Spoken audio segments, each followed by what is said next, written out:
Welcome back. This week we're changing it up a little bit. I am with Nick the Animal Steel, and we are headed to Madison to see our beloved Wisconsin Badgers play. Had to change it up because up north right now they are in the middle of a snowstorm, and in areas where it's not snowing, it's raining like crazy.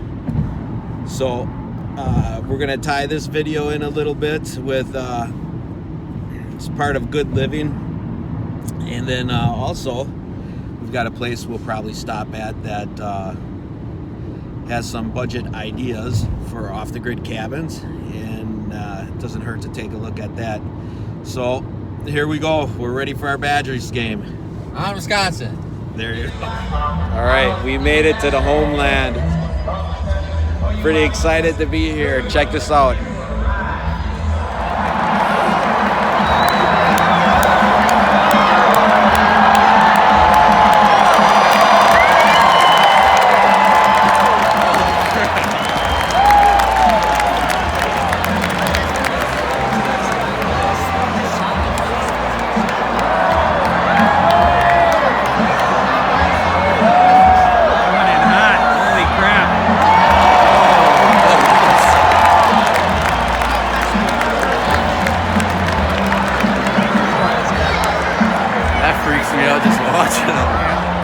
That dude is really coming in hot.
In the words of my German father, on Wisconsin.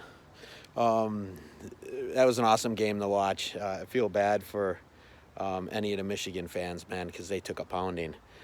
Second part of our trip is coming up here real soon. Like I promised you, we're going to take you to a place that has a few ideas for some mini cabins, and so hold tight. We'll bring you there right now, and let's get back to the main purpose for this video, looking at off-the-grid options. Okay, at the place where we're looking at these mini cabins, they only have a limited selection of cabins to look at. However, when you come here, there's all sorts of things that you can have custom built for you. This is one of the bigger cabins that they have on display. You can see it has a tin roof, which is really good for the Wisconsin weather that we have. Low maintenance, you don't have to worry so much about the wind ripping shingles off or anything like that. They've got insulated windows, this huge porch.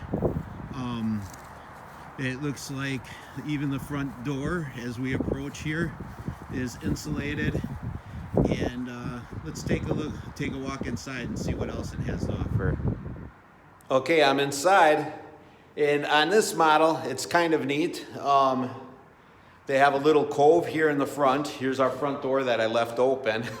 But they've got a cove here where you can make a real cute little kitchenette, be able to sit and maybe have the side of the cabin facing where your sunrise would be, and have that light first come in the kitchen there and warm things up.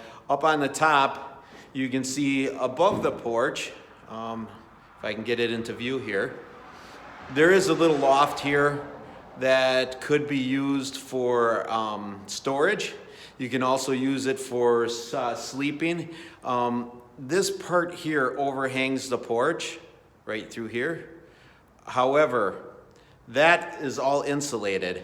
So if you were to have a person in there, you wouldn't have to worry about them freezing their buns off. And then when you come over to this other side, there's a second loft. So if you have kids with you, you could break it up, boys on that side, girls on that side, or whatever it is you want to do. So this could ultimately be a second bathroom or bedroom. And you can see there's also quarters underneath. So if you wanted to make like a little kitchenette here or a living room, you could even partition this off depending on how handy you are. You can make a master bedroom down here. You could throw your bathroom in if you know how to do the plumbing and things like that, or if you have contractors that would be willing to work with you. So this is a little bit bigger building. We were looking for a price on this building. Give me a second. They do have a note up here. We don't see a price. So I think this one actually might be sold. But I wanted to make this stop at this dealership just so you could see what options people have that might be working on a budget. What drew us to these homes is in the county where I'm going to be building my off-the-grid cabin. The rules are pretty much for taxation and stuff like that. If you have a building that isn't connected onto the electrical grid and you don't receive, all the utilities that a city or a community would have to offer. In my community, when you put up a building like this, they charge you, it's like a $10 or $15 building permit fee to put the building up. But if you put on like your own solar to this unit, for me, I'll be driving my own sand point for water. I'll be heating it with a wood burning stove. My taxes don't go up. Because technically this is still considered a like a hunter's shack or hunter's cabin, and so when I go to pull the permits to have it built, it's classified as a shed. I can go 10 by 10 or I can go 100 feet by 100 feet. In my community, it doesn't matter. So that's kind of what drew us into having this as a little off-the-grid building on our property. It doesn't cost much. That's a plus. All right, we're up on another one that I kind of was drawn to for the outdoorsman that wants the convenience of having a little cabin off the grid.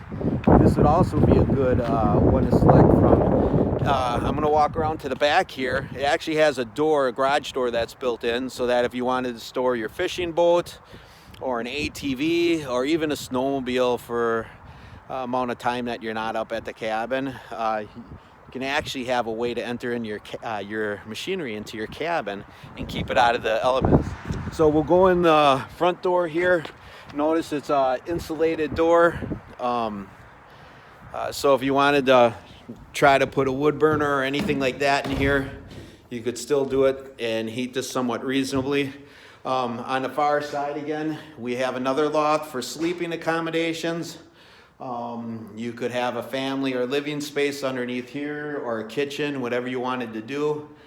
So there's all sorts of possibilities here as well. In this model, they again don't have a price tag on it, but all this stuff is negotiable. You go see these contractors that build this and you have it custom made to what your needs are. This one, the only thing I saw that could be a little bit of a drawback is when we turn around and look at this side, which has another loft up there where you could make another bedroom, but you have this door here that's not insulated. So this model would be good to get out of the elements during the summertime. The winter time, you'd have to be a little creative here. I'd probably want at least an insulated door on there. And then, you could always partition this room off too here.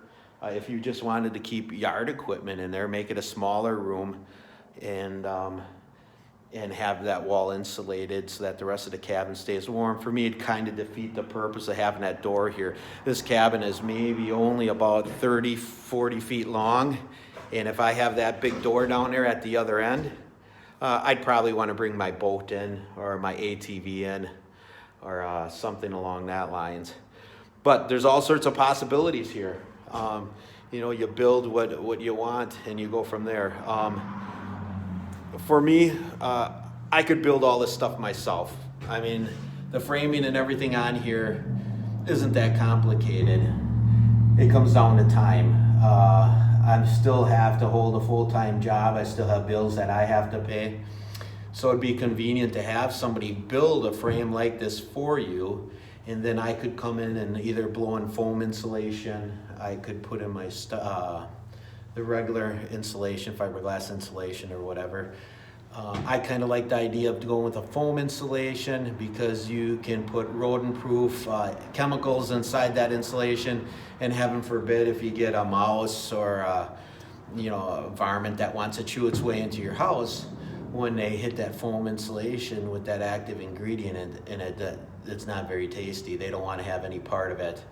Versus if you did it with regular fiberglass insulation.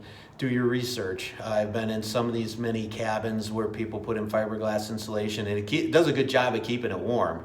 However, if the rodents get into it, it also does a good job of holding the urine smell from mice and the other smells that these critters bring in, and you don't want that. And everything serves its purposes. You're not dumping a whole lot of money into a building, and here again, you're getting out of the elements. It'd be easy to throw a wood burner in here and use our renewable resource, the wood that's in your woods, to heat up your cabin at low cost or no cost.